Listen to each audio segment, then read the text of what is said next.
Hello. Hi. So, hello everyone. I wanted to share my wonderful friend Leanne with you all. So, Leanne and I met at Shoreditch House, where you came to one of my classes, or quite a few of the classes, I think, a few years ago. And then we sadly didn't see each other for a while, COVID, etc. And then we bumped into each other at a class down the road here in, where were we at, Bermondsey area. And then since then, I have discovered just how wonderful and amazing the world of Leanne truly is. You are an author, you still do modeling, you're an ADHD coach. You have, since we met, written another 2 books to your collection. And an all-around just really, really wonderful person. And so I wanted my audience to hear about you so that hopefully they can benefit as much as I and lots of other people all around the world already have. So Leanne, Thank you. tell us a little bit about some of your books perhaps and how that all came about. Okay. Hello, I'm Leanne. And what? Well, here's my first book. Yes. The Model Manifesto, and that book. I was modelling from the age of like 13, as I know you were also working. Well, you were doing 16, but anyway. Yeah, and I was modelling from a really young age, and then I studied law at university, and basically I realised that I wasn't having any rights at work, but when I studied law and then I worked for some of my clients, I realised why, because it's like we don't have any laws in the modelling industry, and like no one tells you when you start, like, maybe it's not normal to go to like a man's house and be asked to like get naked in front of like just a random person, and like so I wrote this book basically to help models and anyone like wanting to go into it to understand that, because I don't know, would it have been helpful for you starting out? It absolutely would have been helpful. I wish everyone that is sort of on their journey had one of these by hand. And I also know that a thing that you do is that you normally do the A to Z. Is that what you did in this one as well, right? Yeah. So you've got this amazing thing where each chapter starts with obviously where you're at in the alphabet, but I haven't read the whole thing, I have to say, but every single thing that I did read really resonated, and I really sort of was like, oh my god, if only someone had told me that right from the beginning, instead of sort of having to spend 14 years working it all out by myself. So absolutely amazing book. Thank you. Also, just even if you're not in the modeling industry, even if you are, not even within the, sort of arts area, any kind of artistic or creative, it's still just a book that essentially just gives some guidelines for life, how to live life really in a really empowering way. And so then this was book number 1. Yes. And then you were on a little bit of a journey, right? Before the other 2 books came out. So Yeah. personally in your life, when I met you, you were still doing a lot of modeling, but you started to go more and more into coaching, right? Yeah, because so after I published that book, which did a lot better than expected, because I just literally, it started out as a blog post, like the A to Z blog post, to help other models, just stuff like how to pay tax, because no one tells you like how to pay tax and understand your contracts and things like that. That book did really well. It was like on the cover of the Times and Lorraine and all these things. Like, okay. I know, and you can buy it in Waterstones as well, right? I mean, you did like so really incredibly well. Absolutely amazing. Thanks. Yeah, it was really not intentional. It was like just me being like, here you go. How to not end up like me. Okay. And then and I quit modelling after that, and I got a job in law. So I like worked as a mental health and immigration legal policy advisor, which was very different. And I had my office job, and I worked on like coronavirus, all the laws, which was very stressful and very intense. Yeah. And also on that journey, and basically to finish that book as well, I got diagnosed with ADHD, which is attention deficit hyperactivity disorder, which again is not something I even like. I don't know. When I was diagnosed, I was like, "That is not a real problem. I've got a real problem." And the guy was like, "Yes, it's a real problem, and you've got it really badly." That it was really bad for me. Like I was like couldn't sit still. Like I would go, if I had a problem, I'd just book a flight to a new country. Like every day I was going out to get drunk. If I had nothing to do the next day, and like modelling was really bad because you don't know what you're doing every day, because they're like sending you like your schedule the night before. So I was like, if I didn't have something to do the next day, I would just go out and clubbing to get drunk to like calm my brain down. Anyway, apparently this is something called ADHD. Oh, the next book, which I just literally wrote that because, like I said, like I didn't really think it was a real thing, and then the more I learned about it, especially when I was in my job, and I had the time to like sit down and read about it and be like, oh, maybe this stuff has got a point. Maybe there is like a reason for the way that my brain is, and how I could never felt like I could concentrate at school, and never always felt really, really like different and not okay generally. But that's an answer, apparently. And so I remember thinking in this book, or maybe you just told me, for a lot of people it can take up to 7 years to be diagnosed. Is that correct? And how long did it take for you? Well, it took me, so basically after I was 21 and finished university, then I graduated and I was like, now what do I do with my life? And then it just spiraled because I would start jobs and I would quit, and I would try interning and then quit them. And I got really depressed, and I went to doctor. Like I remember a year later, I was like, I've hit rock bottom. I'm gonna go to a therapist. And the therapist was like, obviously they can't diagnose you with anything. And so that kind of started the like, oh, I need to figure out what the hell is going on with my brain because there's a problem. And I kind of talked to doctors a little bit, and they were like, you're fine. They're like, you got a law degree. I was like, okay, okay.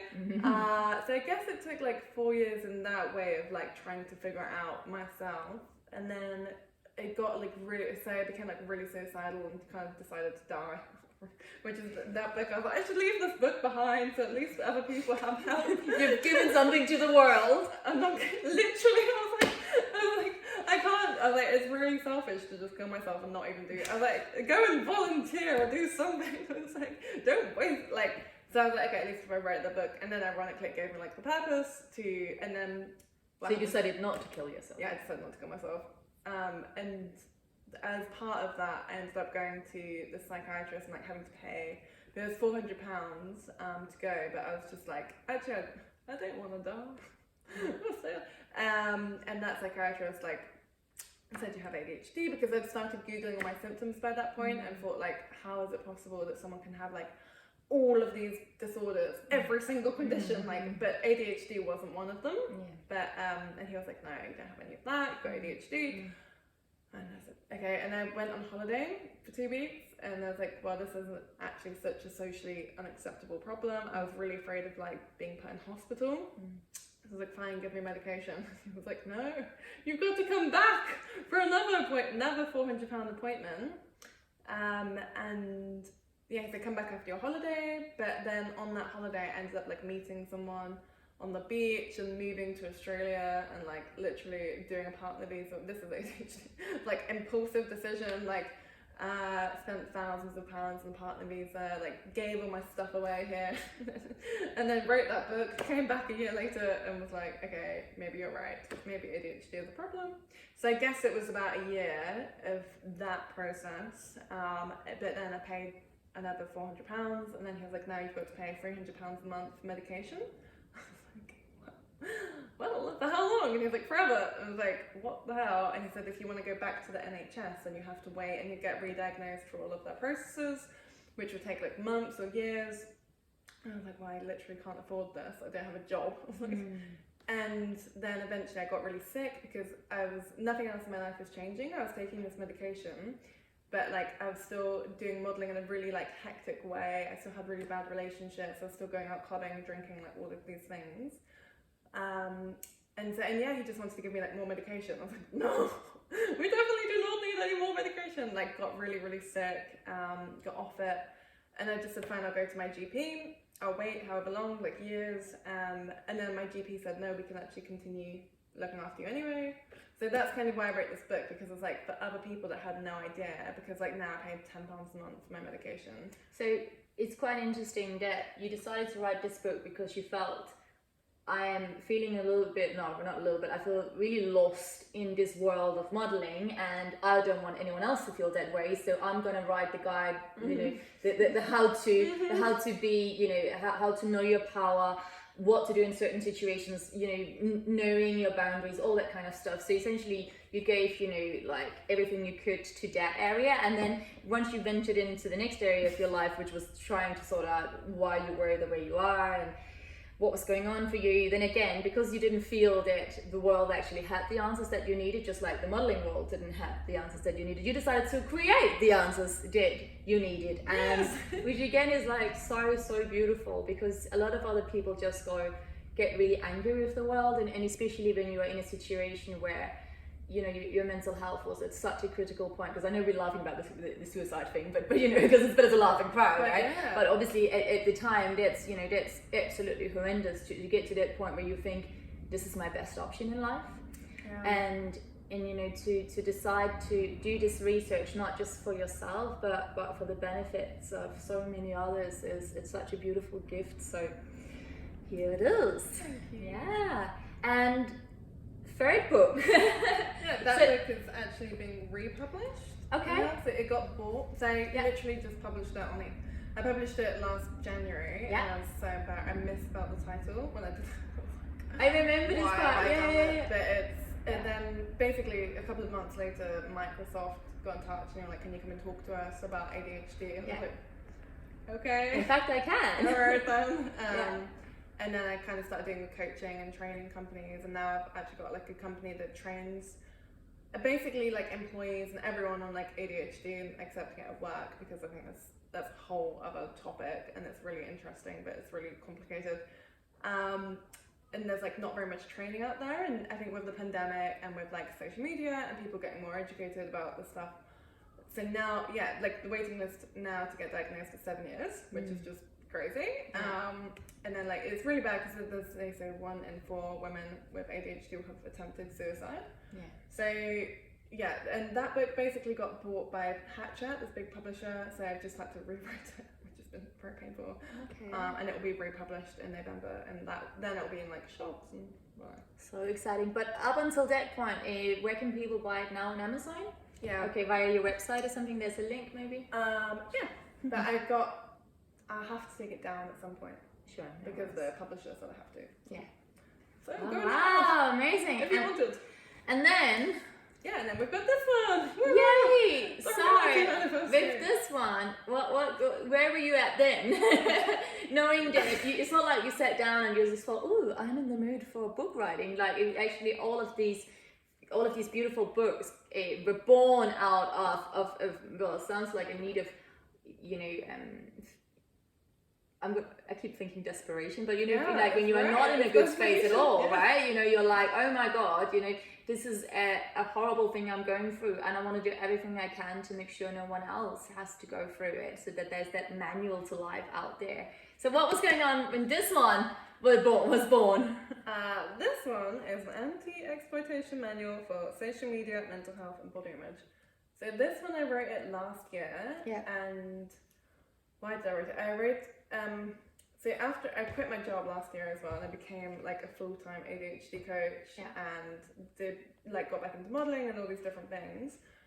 And I guess because of being on the news and things, and also with the ADHD, but in general, parents just kept calling me up and talking about their kids and saying how bad their kids' mental health was really, and like how they're just on TikTok for like 10 hours a day and they wouldn't get off their phones, and there's nothing they can do, and they don't even understand what they're doing on there, like, but they won't like go to school, they're just really depressed, they're self-harming, there's like, and then they talked to the school, and the school said that everyone in the class is self-harming, like, so there's nothing they can do, and like teenagers are being suicidal, and I think I must read every week about a kid that's killed themselves, and it's just like, well, and learning about this, so the rate for suicide for girls, I think it's between 12 and 25, has gone up by 94% in the last 10 years, which is like when Instagram and Facebook have become really big. So so for me, I grew up like modeling and kind of objectifying myself, like putting out pictures of me on the internet and being like, why don't I look like myself? Well, I look great in this photo. We've got lots of pictures out, or like this, even like I look completely different in real life. Like, but as we know, as models, like you turn up to a shoot looking completely different to how the pictures come out. And even after you've had like professional hair and makeup done.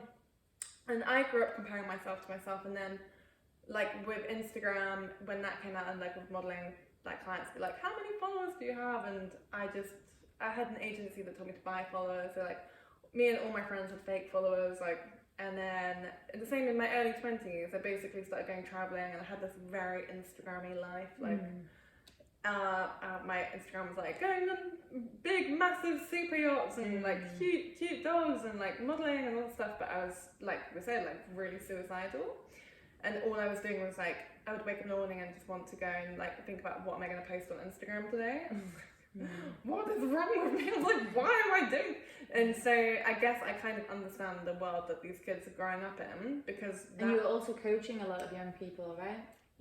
So I was just coaching one now. Like they as I'm coaching them and seeing that they're living in the same world that I was living in.